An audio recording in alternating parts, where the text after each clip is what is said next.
additional comment on the organization of the young professionals. Inyong pansinin, yung nabanggit ni Brother Jude, si Bishop Palon, yung dadalo ay because we're trying to develop a transition group from youth, normally 20 and below, and of course of the adult.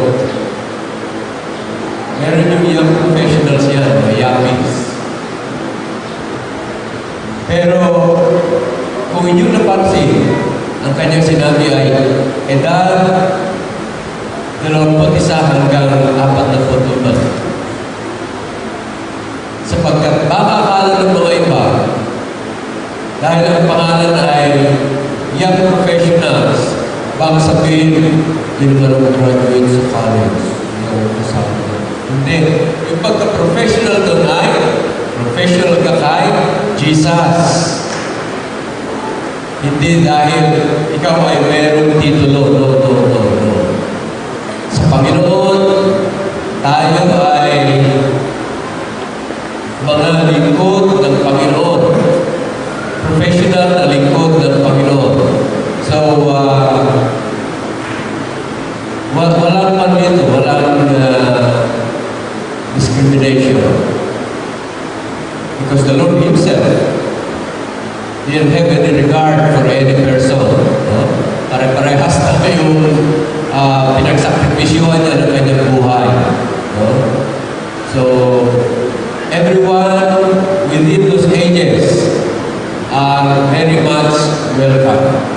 So that will be on the 20th of June. 9 ba yun, Brother June? 28. 9 o'clock in the morning. 12. Lunch. Lunch. Lunch time. Okay. Lord bless you. Another, and this will need a lot of prayer from us. Si Sister Marina.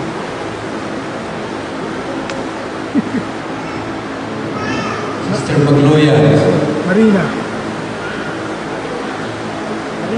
ay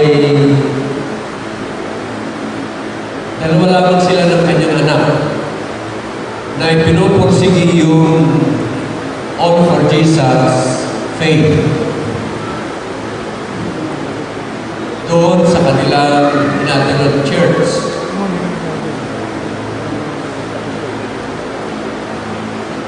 Kaiba at mahirap yung kanilang kinalalagyan sapagkat sila lamang dalawa na mag-una. At yung kanilang pagpapaliwanagan ay buong congregation, especially the elders. Yung kanilang pagpapaliwanagan ay mga galing sa mga Bible schools sa States. Si Sister Magloya galing sa Bible School ni Jesus. So, there's a big difference between the Bible schools in the United States, which slowly are becoming very liberal, against the Bible school of the Lord Jesus Christ. No?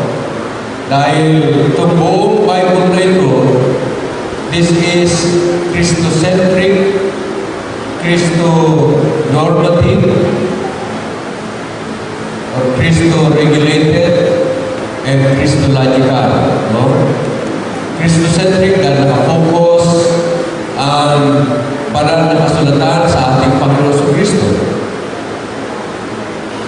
That when you search the scriptures, sabi ni Jesus, you learn about the Lord Jesus Christ. No?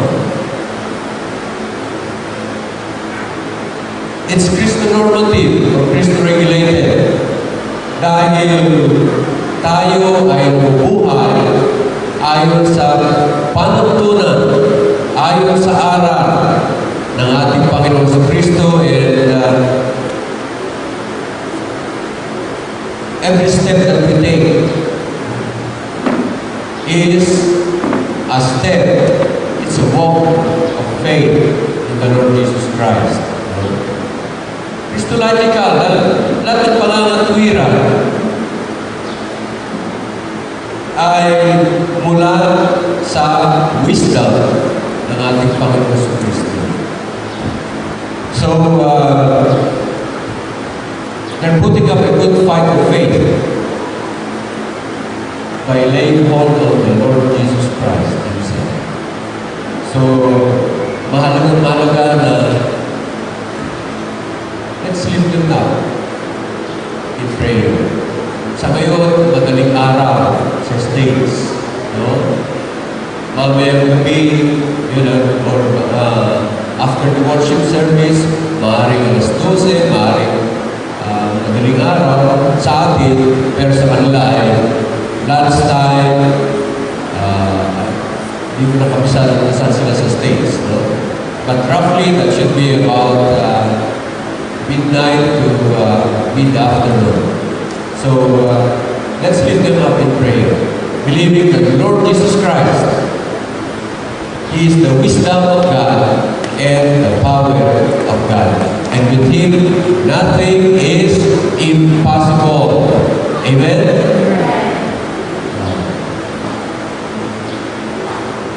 Para magising kayo lahat, can we stand up and pray?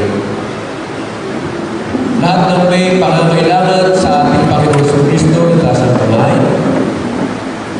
Okay? We put them down. Maraming salamat po, Lord Jesus. Sapagkat bagamat kami ay nasa sanlibutan na puno ng kaabalahan, puno ng kaguluhan, puno, Panginoon, ng pagkaagap-agap, puno ng pagkabahala. Subalit, Lord Jesus, sapagkat napagtagumpayan mo na ang sanlibutan at lahat ng dulo nito na kaguluhan, pagkabahala, pagkaagap-agap, ay yun ang napagtagumpayan. Kaya kami, Panginoon, na itinuloy namin ang aming sarili, ang aming lahat sa iyo. Kalaging, Panginoon, ang aming buong sambahayan. Kalaging, Panginoon, ang lahat ng aming kapananampalataya na saan man silang dako sa daigdig na ito ay merong katiyakan, Lord Jesus, na sa iyo ay meron pa kami tagumpay.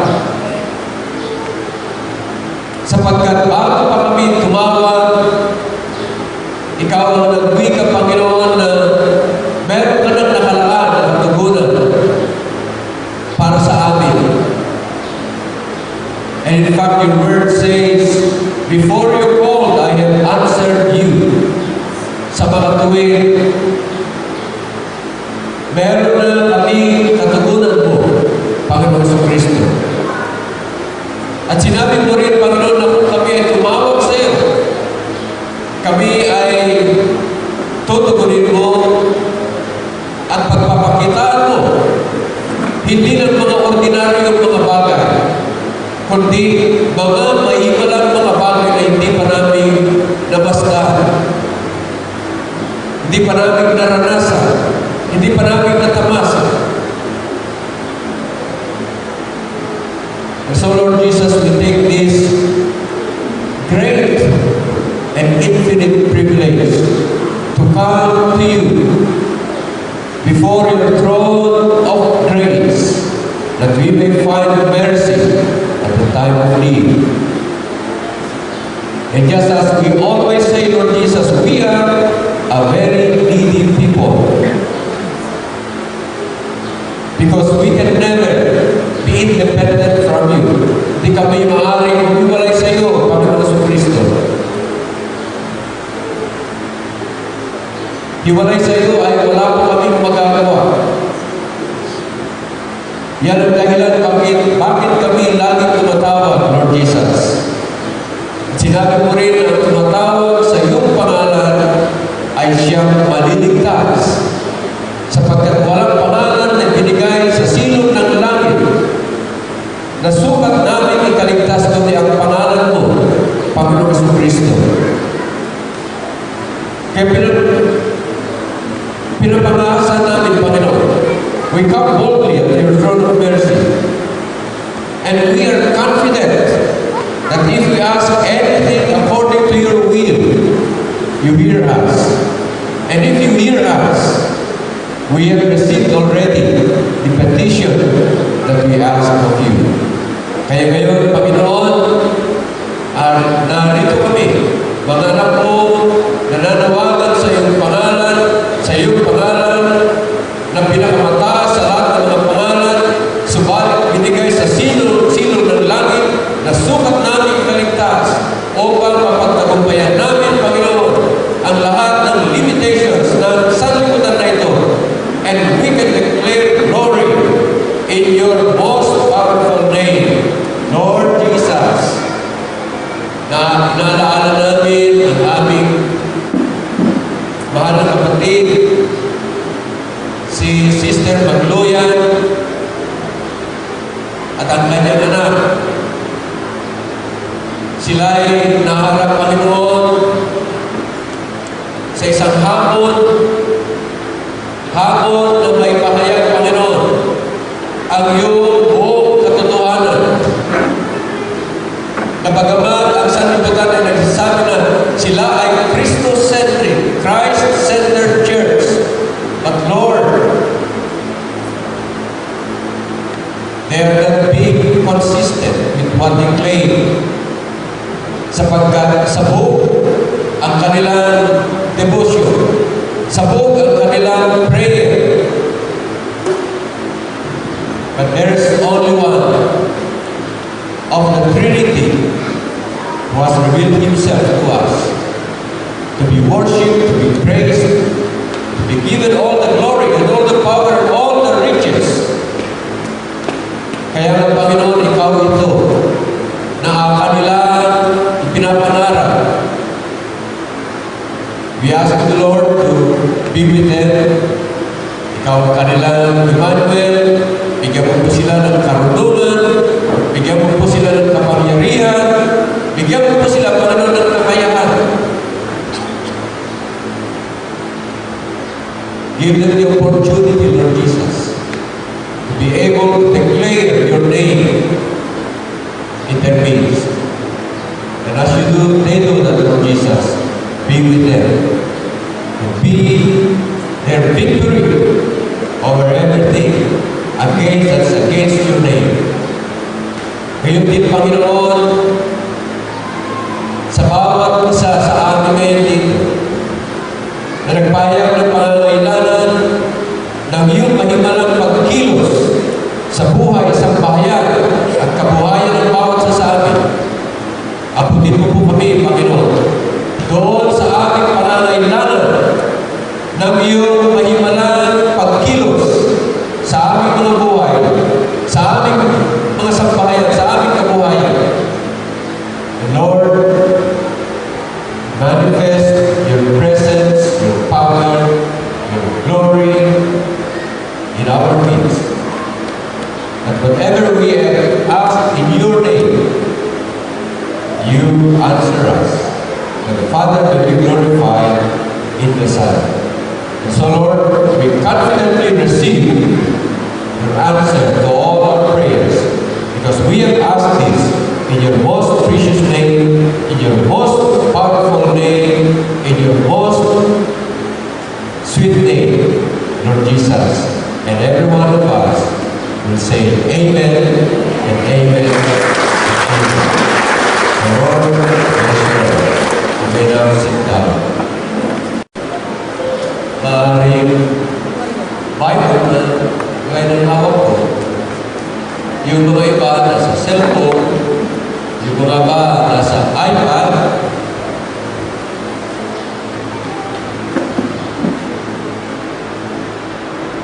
Yung mga iba, baka may nagdala ng laptop, I don't know. But please turn with me to the Gospel according to Luke.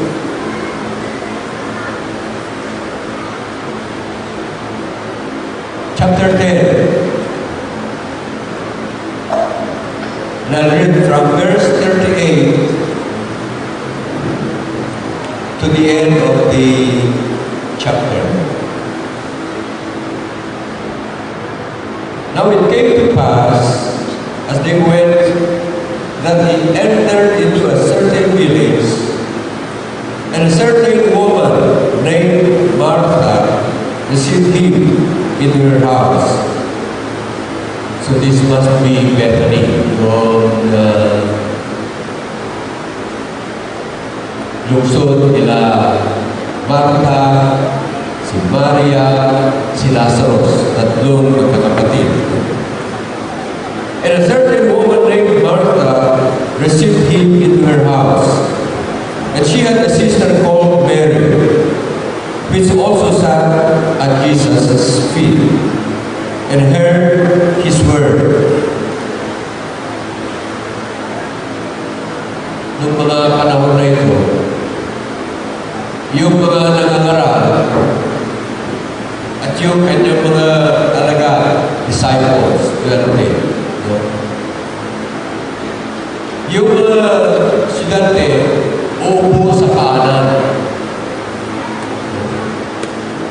nung mga ngaral.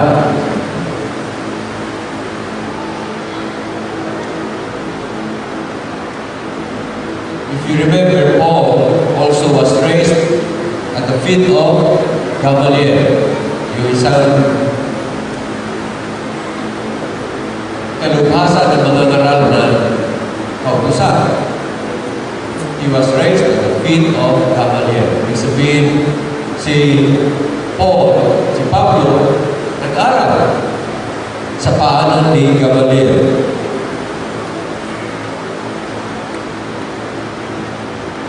I'll read again verse 39. And she had a sister called Mary.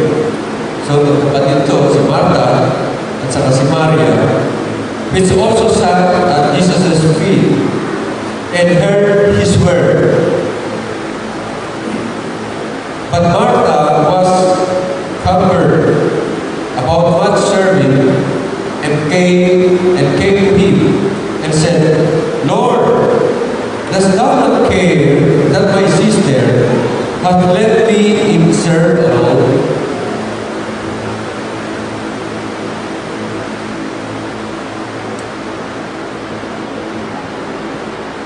Mukhang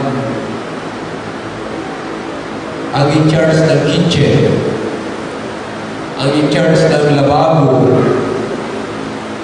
hugasan, si Martha. At si Maria, umalis doon sa kitchen, umalis doon sa lababo, hugasan ng mga plato, hugasan ng mga utensils, at nagpunta kay Jesus. Yung alalahanin sa Jesus ay bisita nila Martha, si Maria, at saka si Lazarus. Bisita nila. At kung ikaw ay panauhin, how would you feel if your host or your hostess would leave you there in the living room and she goes back to the kitchen to do all the chores of cleaning the house, arranging everything, tapos hindi ka sinasamahan mo.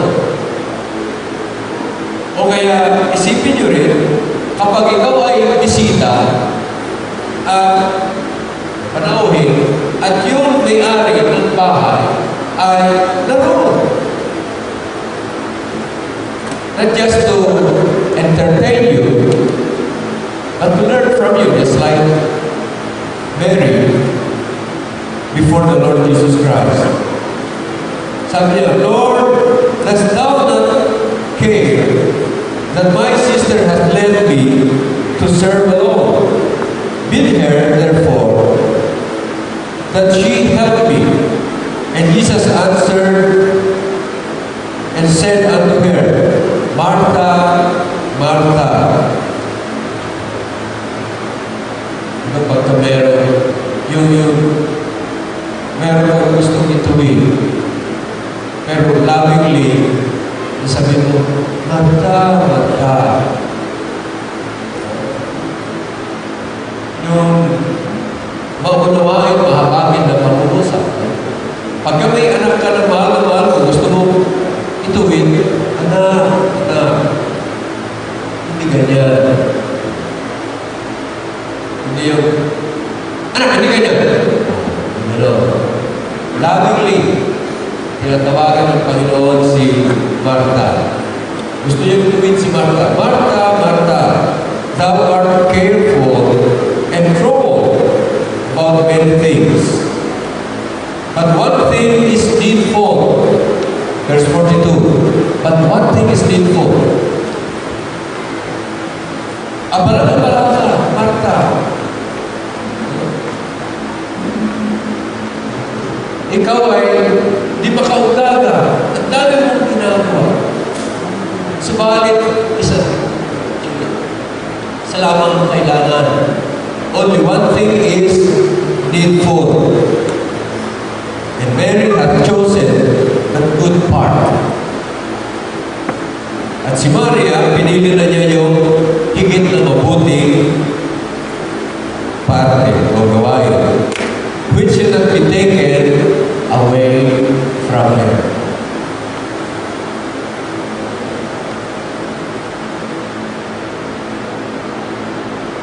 Itong mga nakaraan na mga araw, and I think I mentioned this to you, yung dalawang dating opisina dito, namatay na sa cancer. Isang lalaki, isang babae. Last week, may nabalitaan naman ako. Meron naman dalawa. They're being prepared for chemotherapy. Itong week na ito, meron naman isa na stroke, patay. And I've been seriously thinking,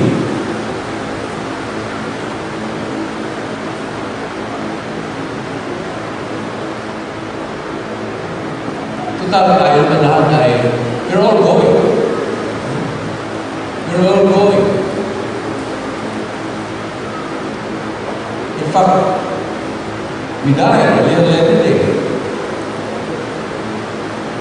We're all going. Sumagi sa isipan ko, kung tayo ay alis din sa daigdig nito, ano ba talagang mahalaga?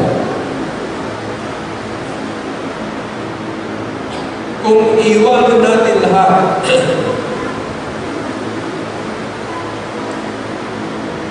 na ating nakamtan, napakinabangan, pinagtrabahuan, ay iwanan natin lahat. Ano talaga ba ang mahalaga? What are those things that really matter? Dahil sa atin ni Haring Solomon, sabi ni Haring Solomon, vanity of vanities, what doth a man profit under the sun? Ano pakinabang? Walang kabuluhan ng lahat. Anong pakinabang ng tao na nagtatrabaho sa ilalim na o sa silong ng araw? Iiwan mo na lahat. Sabi rin nung kanyang tatay, si Hari David, no? It is vain to wake up early and to stay up late and to eat the bread of sorrow. It's a vain. We toil to be able to eat. And we toil very hard. No?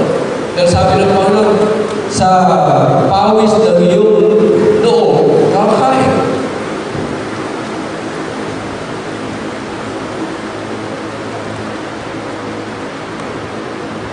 So habang pinagbubulay-bulayan ko ito, ano ba yung mga mahalaga at mga bagay? Na yung mga mahalaga, yun ang ating pagtuunan ng pansin. At pagamat ikaw pa rin sapagkat tayo ay nasa sanlibutan na ito, meron din pagtutuon sa mga temporal things. But the greater weight of our attention should be on the things that are eternal.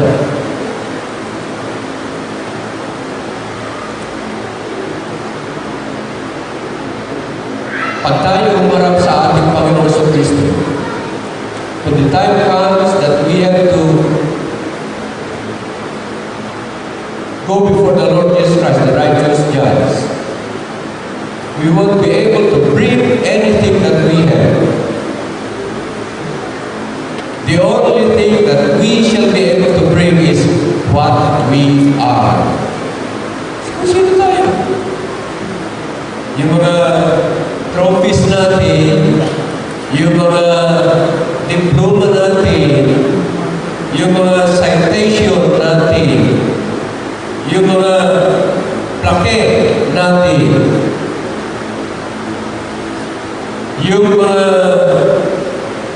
riches and treasures natin, even our reputation, we won't be able to bring those. No? Reputation is what a man thinks about you. Ang madadala mo lamang ay kung sino ka. Your character, what the Lord says about you. Kung baga si David ay sinasabing, I found a man that is after my own heart, and who will do my will. Oh, yun yung nakita ng Panginoon kay David. Dahil si David may reputation na lady killer. May reputation na matapang. Because Saul had his 1,000, but David had his 10,000. Diba? Yun yung reputation ni David. Hindi niya nadala yun. Ang nadala niya sa Panginoon ay, He's the man after the heart of God, who will do all His will. So, lahat ng ating nakamtan dito, hindi natin madadala. Let me just clarify. The issue that we have on hand here is, hindi sinasabi na, yung mga temporal activities natin, yung mga temporal na mga bagay-bagay na natin dito ay paniwalain natin. No. Ang sinasabi nito ng Panginoon sa Kristo, hindi niya sinasabi na masama ang maghugas ng plato. Hindi niya sinasabi yun. Masama ang magluto. Masama ang maghanda ng pagkain. Masama ang paghahain ng pagkain. He's not saying that.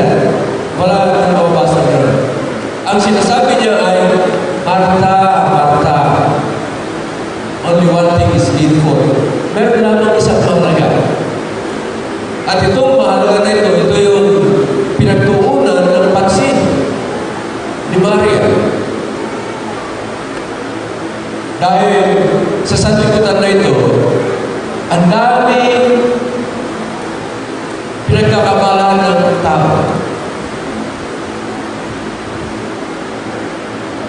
And maybe that's the reason why the Lord gave us 6 days in a week to do all the work that we have. No? Pero maglaan ka ng isang araw sa isang linggo para sa Panginoon. Ano yung mahalaga na ginawa ni Maria? No? Ganito si Martha, laging very busy, parang turumpo. Ikot ng ikot, ikot ng ikot, ikot ng ikot. So, she's a busy bee. Pero si Maria, nakaupo sa paanan ng Panginoon. Be still and know that I am God, sabi ng Panginoon. And I will be exalted among the people, among the heathen, and I will be glorified among the nations. So, merong panahon na dapat iyoko ng mga tao na hindi lang busy ng busy ng busy ng busy ng busy. No? Andun ang Panginoon. Hindi mabigyan ng oras ang Panginoon. Di ba nangyayari yan sa atin? Pagpahal natin sa umaga, ay naku, marami kong gagawin. Paano? Yung listahan nasa harap natin. No? Papa.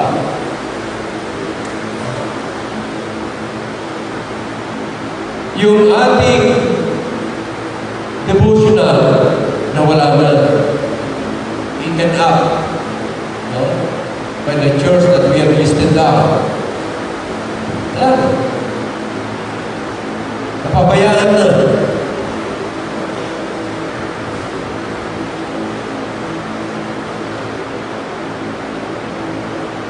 Mas magaling tayo mag-usap sa Panginoon kaysa makinig sa Panginoon.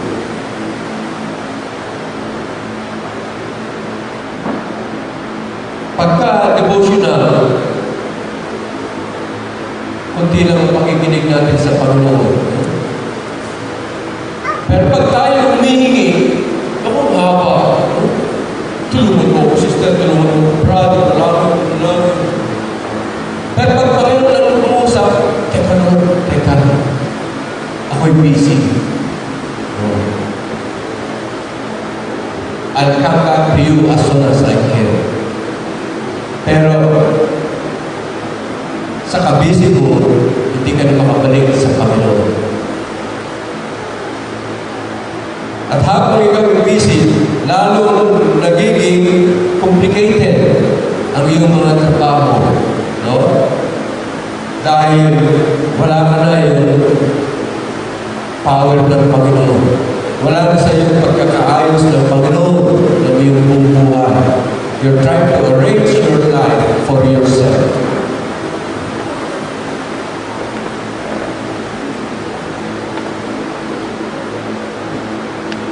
Doon sa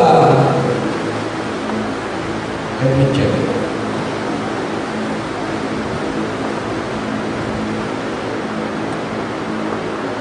Siguro we can group ourselves according to this. Philippians 1:21. Alam na natin yun, no? To live is Christ and to die is gain. But let me confirm. Ito, madaling maalaala. Philippians 1:21. To live is Christ and to die is gain. Ito yung Christ-centered. Sila ay mabuhay para kay Jesus. They're living for the Lord Jesus Christ. But then, in the second chapter, the same verse number, no? Philippians 1:21. Mga nabubuhay para kay Kristo. Philippians 2:21. Ang sabi nito, for all seek their own, not the things which are Jesus Christ. So, Philippians 1:21, nabubuhay para kay Jesus. Ito, gawa ng gawa, para sa kanilang sarili, hindi para kay Jesus. Saan grupo ka dyan? Ikaw ba ay nasa grupo ng Philippians 1:21? O ikaw ay nasa grupo ng Philippians 2:21? Only serving themselves. Maaari sabihin, pero si Martha, yung kanyang ginagawa, hindi naman para sa kanyang sarili. Pero, para sa Panginoon. Panoorin na lang Panginoon. Kumain ng Panginoon. Nilipit ni Martha ang pinagkainan. Bakit sinasabi ngayon nito Panginoon Jesucristo na isa lamang ang kailangan mo, Martha? Be still and know that I am God. Ikaw ay nagmamarta, gulong-gulo ka dyan. No? Abala ka dyan. But look at Mary. She's quietly studying and learning from the words of the Lord Jesus Christ. Ang sabi nga rito He heard the words of Jesus. So meron dapat na panahon ng pag-uukol natin ng panahon sa ating Panginoon Jesucristo. At panahon din na ating mga gawain.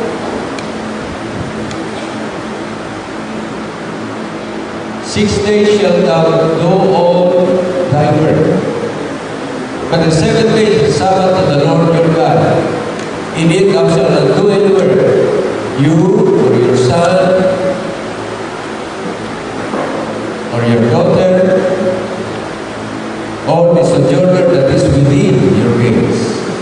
So, may panahon na kapag tayo ay makinig sa Panginoon Jesucristo, buo ang ating pakikinig, buo ang ating atensyon sa Kanya. Baka yung iba dito, kung si Pastor, tagal sa tayo, magsasara na yung mall. Saan focus ang iyong attention? To the temporal or to the eternal? Are we doing that which is needful according to the Lord Jesus Christ? Ano ba yung hinihingi sa atin ng Panginoon? To pay attention to His words. Do not let the troubles of this world confuse you. May panahon para sa lahat.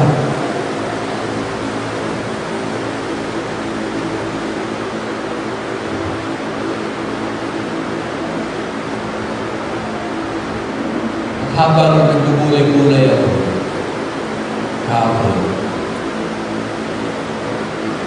maraming na nag-regret na Happy Father's Day.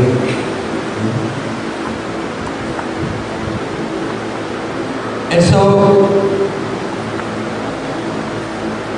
my second question that I had in mind was this.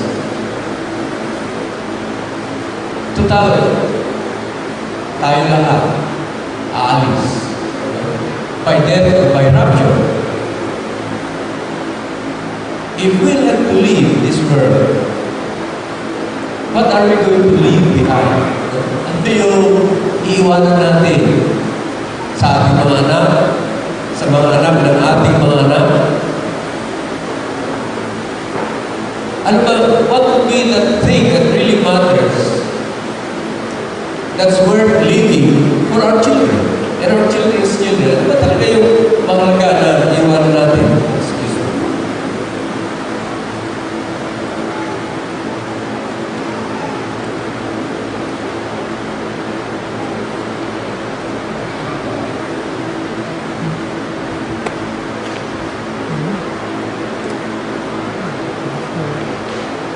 And when we leave,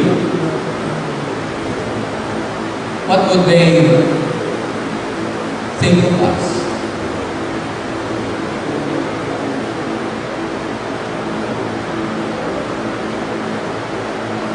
Yung best gains, kung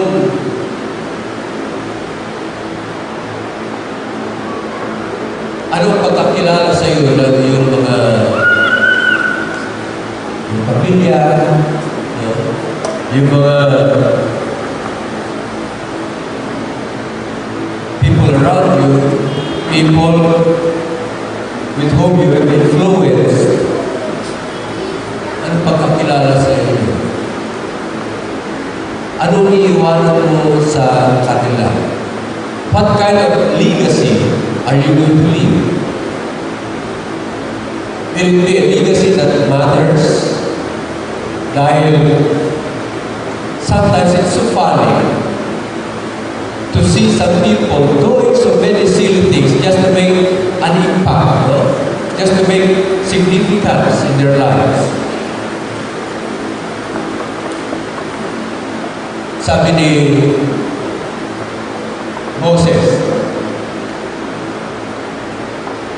teach us, Lord, to number our days, that we may apply our hearts to wisdom. So, habang nabubuhay tayo sa daigdig na ito, ano yung binubuo natin na buhay para maiwanan natin sa ating mga anak, sa ating mga kapwa-buhay, na meron talaga something of significance, something of value. Dahil yung mga iba, makagawa lang ng world record, masaya na sila. No? Halimbawa, yung isang kagabi ko, gumawa siya ng record na kumain ng 350 na sili labuyo. Oh, siyang pinakamaraming kain.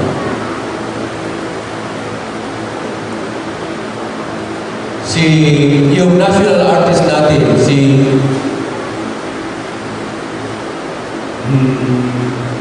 Larry musician. Hilario. Taga Godo. Oh. Anyway, yung kanyang impact sa nagagawa, he can make music from leaves, plants. Marami. Kung ano-ano ginagawa. No? Yung mga taga-Baguio, gumawa ng salad, may toast na salad, weighing 3 tons. World record na naman yan. Kaya pag sinabi yung pangalan mo, world record 7 yan. Pagharap natin sa Panginoon, pagtanungin tayo ng Panginoon, anak, anong ginawa mo nung nasa lupa ka? Kumain po ako ng sili. Kumain po ako ng buko. Is that what we're going to report to the Lord Jesus Christ? Yun ba? Ang mahalaga? Kung ating tignan ngayon sa ating mga paligid, ang Pilipinas siguro, it's starting to give up its youth. Bakit?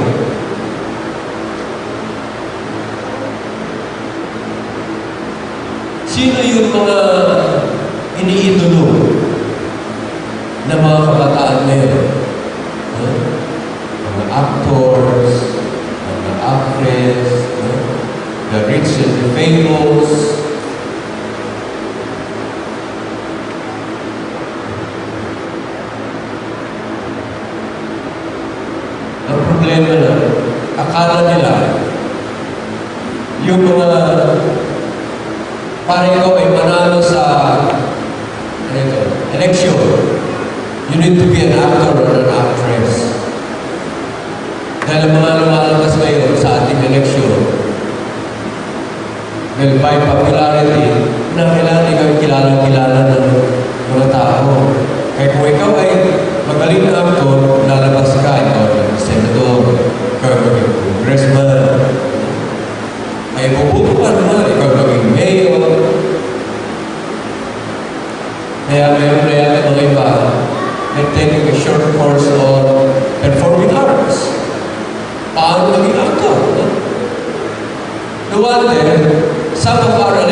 Yan yung mga tinitingala ng ating lipunan, even not only the youth.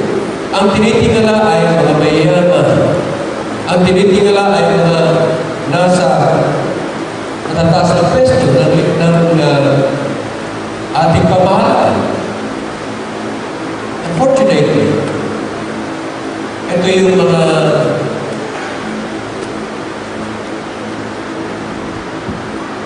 kanilang morality. It's in a free fall. Pabagsak na. Dahil nagpapalit-palit ng asawa, kagaya ng pagpalit ng damit.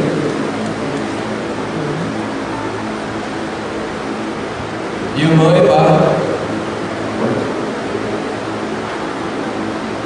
magsinungaling ka lang, tanggap na. Ito yung natatanggap ng ating mga kabataan. No? Ito ba yung legacy na iiwanan natin sa ating mga anak? Tayo mga ama ng tahanan, we are responsible for whatever happens to our family. Kung paano naging answerable si Adam for the whole humankind, he being the head, or the first head of the humankind, ganun din tayo sa ating mga pamilya. I'm talking to the fathers. Tayo rin sagutin natin ang ating pamilya. Kaya sa design ng Panginoon sa pamilya, yung ama ng tahanan, sa kanya nagpapasakot yung asawa, babae. Wives, submit unto your own husbands. Bakit gano'n? Dahil merong premise na yung lalaki, iibigin niya yung kanyang asawa, babae. Yung basis ng pagpapasama ng babae ay dahil iniibig ng lalaki ang asawa ng babae. Sa mga tuwid, hindi gagawa ng anuman itong asawang lalaki upang pusa-pusin ang asawa sapagkat mahal niya. Kaya yung lalaki ngayon, lahat ng gagawin niya ay para sa ikabubuti ng kanyang asawa, babae. Kaya yung asawang babae nagpapasakot sa kanyang asawang lalaki bilang ulo ng tahanan. That's a picture of the love relationship between the Lord Jesus Christ and His church. For Christ loved the church, and so the church submits herself to the head of the church, which is the Lord Jesus Christ. Okay. So ang mga lalaki, they are answerable, no? To the Lord Jesus Christ. Sila ay merong sagutin.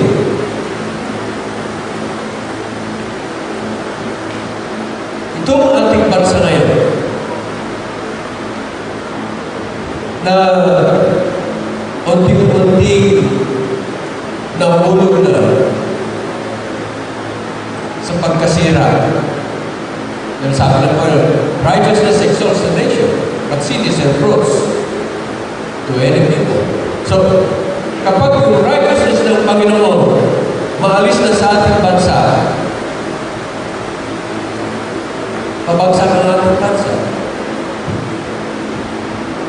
Ang pinagkakabalahan ngayon ng marami ay yung gambling. Legalized gambling. Legalized man yan o illegal, gambling pa rin yan.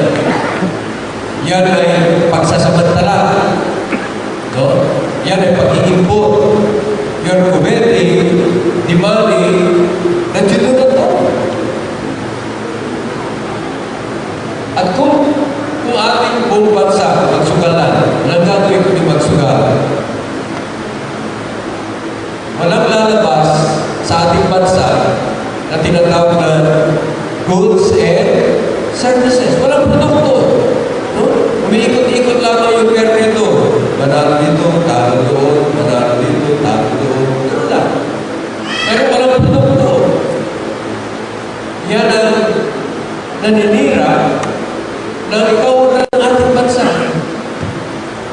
imbes na ang tao ay mag-produce,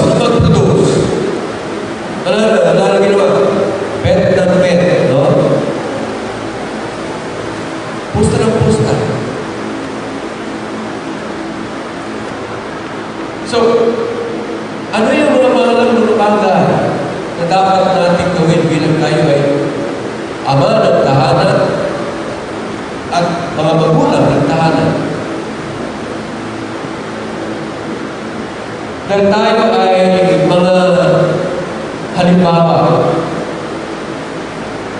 ng ating mga anak. We could be a good model or bad model.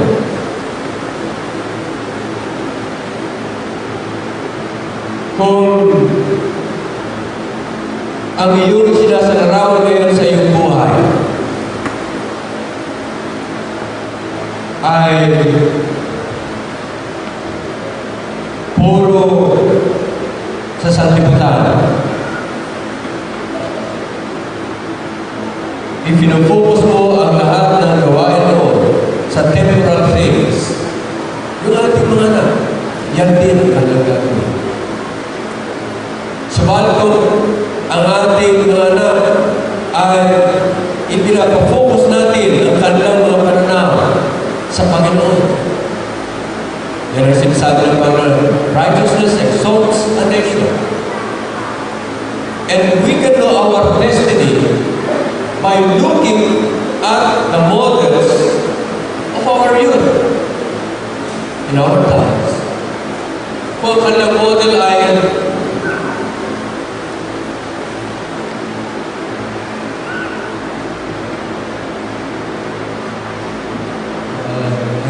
kinukulit ba? Tama ba yun? Kung yan, yung model na ay nagnanakaw ng pera ng bansa, hindi pwede pala yan. Kung ang kanilang model ay maraming anak dahil maraming kabit, hindi pwede pala yan. Anong model? What picture are we giving our children? Kaya kung yan ang nakita nila sa TV, napapakinggan sa radyo, nababasa sa tabloid, what future are we giving them?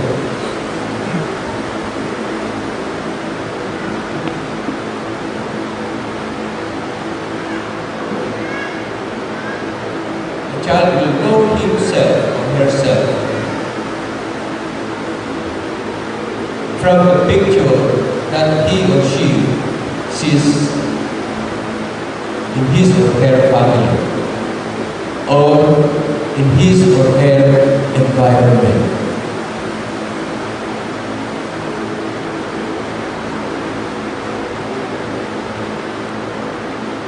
Pagka ang mga magulang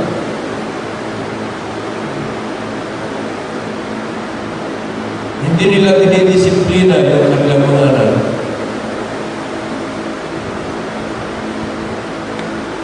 wala nang makikilala ng authority. Kung hindi kilala ng authority ang authority ng parents, hindi rin kikilalanin ng batang yan ang authority ng school. Hindi rin kilalanin yan ang authority ng church. Hindi rin kilalanin yan batang yan ang authority ng gobyerno. Hindi rin kilalanin ang batang yan ang authority ng ating Panginoon Hesus Kristo. So everything starts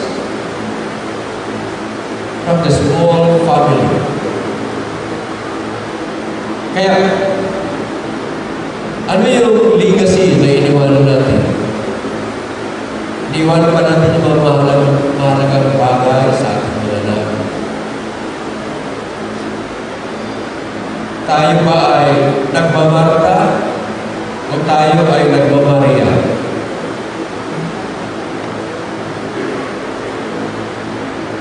Tayo ba ay pinapakita natin na higit mas mahalaga ang mga bagay na pansamantala kaysa yung mga bagay na pangwalang hanggan. Where are we giving worth, values? Makita yan ng ating mga anak. Kaya mga kaya sinasabi sa Bible, teach or train up a child in the way that he should go. And when he is old, he shall not depart from it.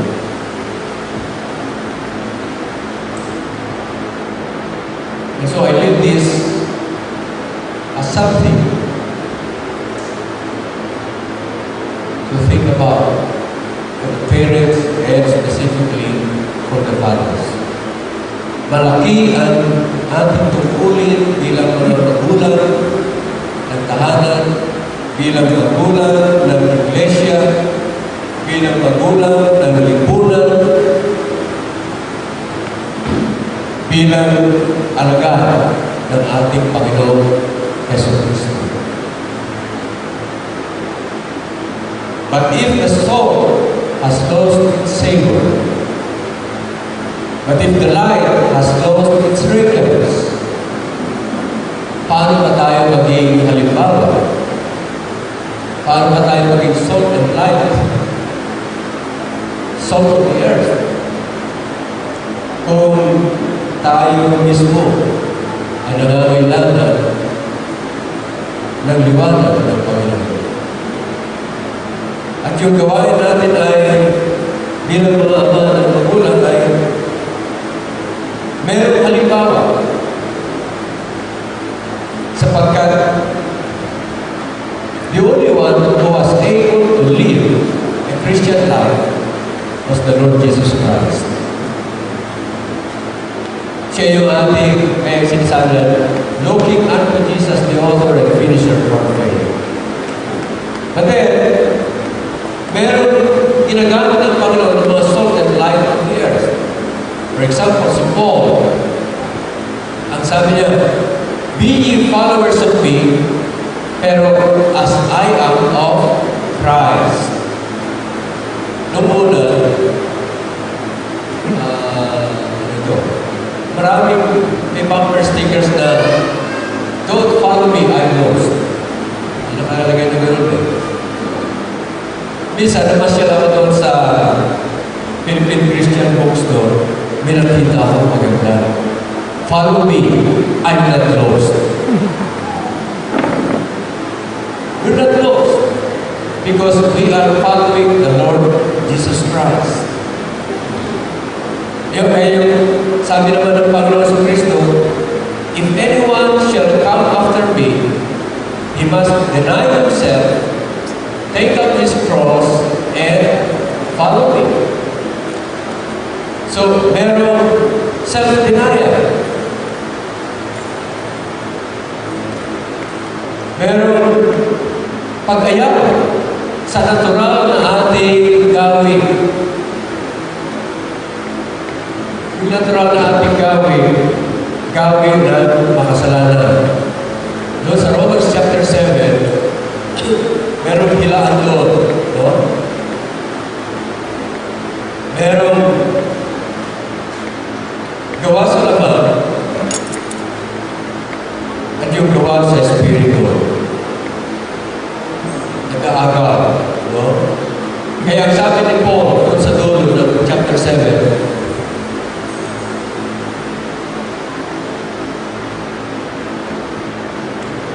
who shall deliver me from this body of death?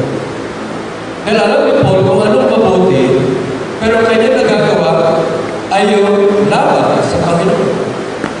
So who shall deliver me from this body of death? Pero sabi niya, but praise the Lord who gives me the victory through our Lord Jesus Christ.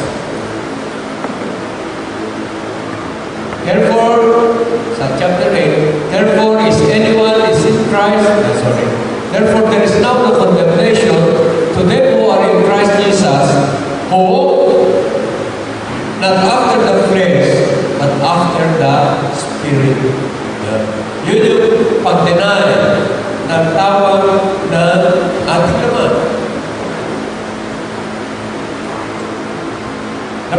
tagumpayan lamang natin yun, we can say no because of the Lord Jesus Christ.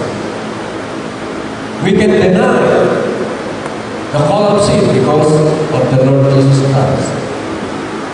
And then there's another thing that we should do. Carry your cross. Pag yung cross ni Jesus, pag yung cross ng ating Panginoon Jesucristo, sapagkat is the only one who can carry that cross. No one can save, no one else can save the world. Siya lamang. So, ang ating bibit-bitin, ang ating papasalit, ay yung cross natin. Bawat isa sa atin ay merong responsibilidad. Bawat isa sa atin ay merong obligasyon. At tayo ay tinawag ng Panginoon sa Kristo sa pagganap ng obligasyon na yun. Pagganap ng gawain na yun, alang-alang sa Panginoon sa Kristo. That's the cross that we have to bear. Kung minsan yung ating kasabayan ng ating cross. Diba? Ating kasabayan. Siya ang cross. Dahil pag ikaw ay papunta sa Bible study, ano ba yung Bible study? Bible study naman. Last week nag-Bible study naman. May cross. Asanin mo yan?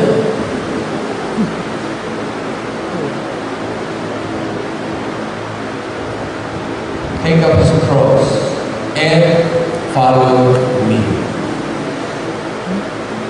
If you deny yourself, if you are carrying the cross, the responsibility that the Lord has given you, kung ka pala makakasunod sa ating Panginoon sa Kristo. Sa ating pagsunod sa Panginoon sa Kristo, tayo ay nagiging mabuting halimbawa. Hindi masamang halimbawa para sa ating mga anak, para sa ating mga kapwa-buhan. And that's a great burden to carry for each and every one of us. Yan yung sinasabi ni Jesus na only one thing is needful. Na yung mga bagay na mahalaga, yung mga bagay na pangwalang-hanggan, ang siyang bigyan natin ng worth against the things that are of this world. Ngayon, let me just say again, hindi ko sinasabi paano wala ito lahat ng pagbeberin. Paano wala ito lahat ng pag-aaral? No. Paano wala ito yung trabaho? No. Dahil bawat isa sa atin ay may pagkakatawag. No? May pagkakatawag sa atin bilang ama, bilang tahanan. May pagkakatawag sa atin bilang manggagawa ng Panginoon sa isang opisina o sa isang pabrika. Pag yun ay gawain natin sa sanlibutan na ito, sa temporal na sanlibutan na ito. Dahil sabi ni Jesus, though we are not of this world, we are in this world, we are not of this world. Pagaman tayo na sa sanlibutan na ito, subalit, hindi tayo nagagamit sa sanlibutan. Hindi tayo magmamayari ng sanlibutan na ito. Sapagkat tayo ay manlalakbay lamang sa daigdig na ito. Kaya ang ating focus is not on the things along the way, but on our destiny. Sino yung ating destiny? The Lord Jesus Christ. Marami makakapigil sa atin trying to attain our destiny, the Lord Jesus Christ. Ano ba yun? Yung mga temporal things are around us as we continue to walk towards our destiny. Alright? And as we continue to run, ano yung mga bagay na yun? Mga temporal things. Meron sinasabi sa Hebrews chapter 12, verse 1. Let us lay aside the things that easily beset us, the sin and the weight that easily beset us, and let us run with patience the race that is set before us. How? Looking unto Jesus, the author and finisher of our faith. Kapag tumingin tayo ngayon sa ating paligid, it's either we will be discouraged or we will be trapped. Tayo ay maging bilanggo ng akit ng sanlibutan na ito. But when we maintain our focus on the Lord Jesus Christ, maabot natin yung ating tutunin. Paano inabot ni Jesus ang ating kaligtasan? No? Paano nakamtan ni Jesus ang ating kaligtasan? Ang daming tukso sa kanyang paligid. Sabi ni Satanas, magpatira ka lang sa akin, bibigay ko na lang sa iyo. Hindi na kailangan ka magpapago sa krus. Hindi na kailangan ka mag-irap. Patira ka lang sa akin, bigay ko lang sa iyo. Shortcut. Maraming shortcuts. Isang limutan na ito. Sabihin, huwag ka na maghirap yan. Pagtsabayong ka lang, solve ka na. Madali na. Pero sabi ni Jesus, no? Satanas, thou shalt worship the Lord thy God, and Him only shalt thou serve.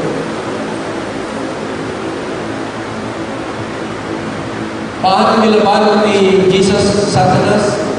By the Word of God. Yun ang kanyang double-edged sword, no? Panlaban kay Satanas. That's why Mary chose the better things, chose the needful things, by sitting at the feet of Jesus Christ and listening to His Word. Para may panlaban. So, ang daming mga sagaba para maabot natin yung ating goal. Si Jesus, He came to seek and save that which is lost. No? Paano niya natin yun?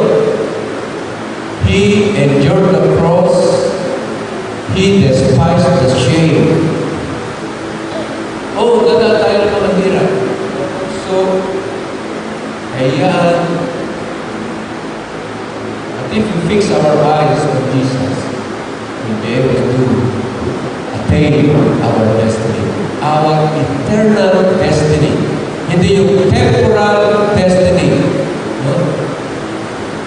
Kaya sabi ni Moses, Lord, Thou hast been our dwelling place from generation to generation. No? Bago pa ginawa ang mga bundok, bago pa itinatag ang sanlibutan nito, ikaw ay Diyos na from everlasting to everlasting. If the Lord Jesus Christ is from everlasting to everlasting, our destiny, who is the Lord Jesus Christ, is our eternal destiny. Hindi ito temporal world na ito. And so, sabi ni Jesus, focus on the things that matter. Focus on the things that are needful. Choose the things that matter. Because when we come face to face with the Lord Jesus Christ, we will be able to bring all that we have. Nothing of what we have.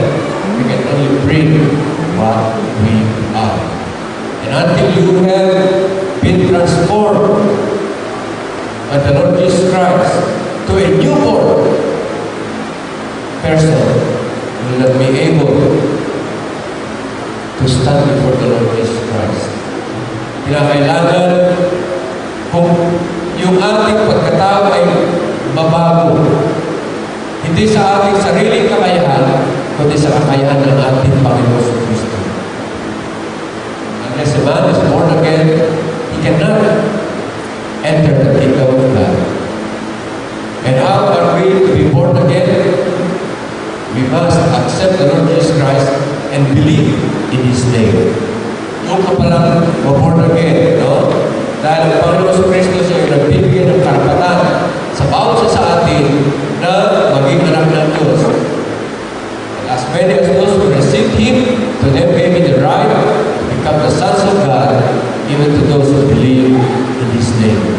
So, kung ang daladala mo lamang ay yung unborn na pagkatao mo,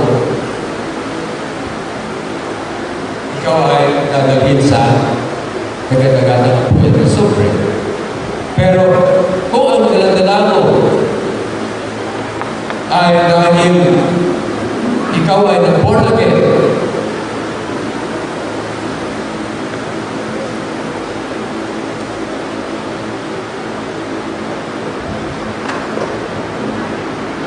baka sabihin naman ng mga iba, kung hindi tayo gumawa ng temporal things, baka mamatay tayo sa gutom.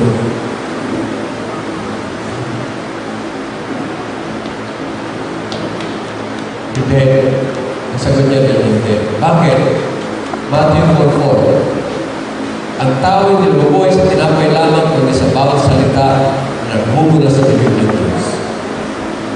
Pangalawa, 6:33, the same gospel. Unahin niyo muna ang karya ng Diyos at ng kanyang katwiran at ang lahat ng ito ay pawang idaragdag sa inyo. Ano yung ang mga ito? Food, clothing, shelter. Pagkain, pananamit, sinungan, shelter. Pawang idaragdag sa inyo. Dahil sabi naman ng Bible, through Paul, no? For the kingdom of God is not meat and drinks, no? Hindi pagkain at inumin. Kundi, but it is peace, it is righteousness, peace, and joy in the Holy Ghost. Sino yung ating righteousness? Si Jesus. Sino yung ating for he has been made unto us our righteousness, sabi sa 1 Corinthians 1 verse 30. Siya yung ating peace. No? Sabi ni Jesus, but in me you shall have peace. In the world you shall have tribulations, but in me you shall have peace. Siya rin yung ating joy. No? Because in John chapter 17, he spoke the word of God that his joy may be fulfilled in us. So, yung mga talaga na born again, they have the things of the kingdom of God.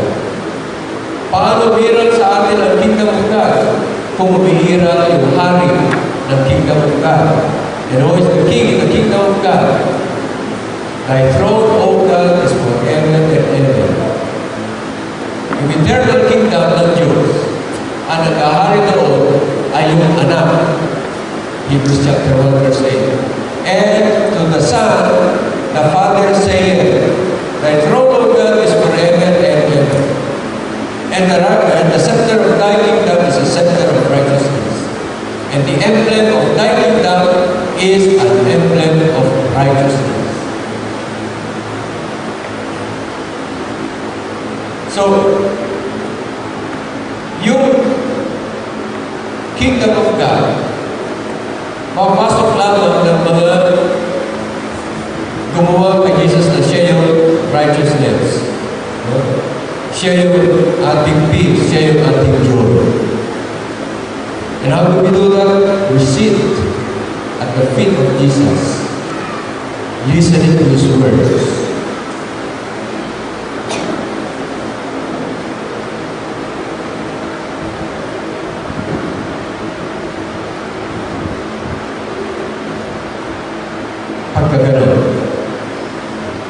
Pagkaganon ang ating ginagawa, tayo ngayon ay nabubuhay bilang mabuting halimbawa sa ating mga anak.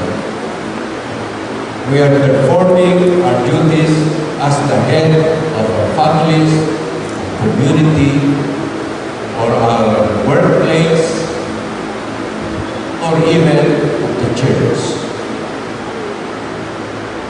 So, dinadala natin ang ating tahanan, ang ating lipunan, ang ating bansa sa ating Panginoon Kristo.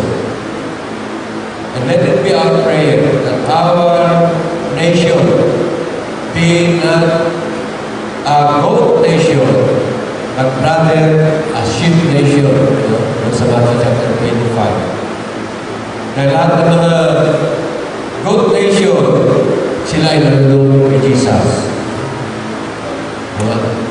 Sinusuwak si Jesus. Pero lahat ng mga sheep nation, ito yung mga maamo kay Jesus. Pagka may service, pupunta sila kay Jesus. Maamo kay Jesus. Yung mga goat nations, kinukuha mo kay Jesus, sinusuwak ka. Nilalabanan ka.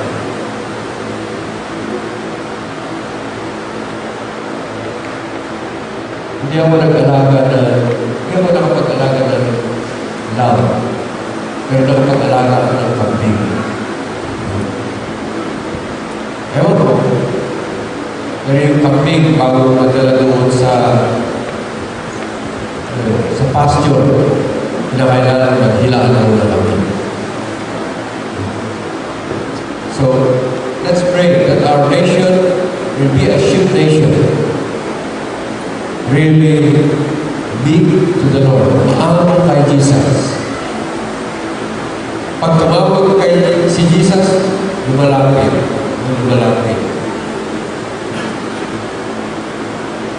Meron comparison na ginamit ng Panginoon dyan. Mabuti pa yung baka. Alam niya yung kasapsapan ng kanyang amo.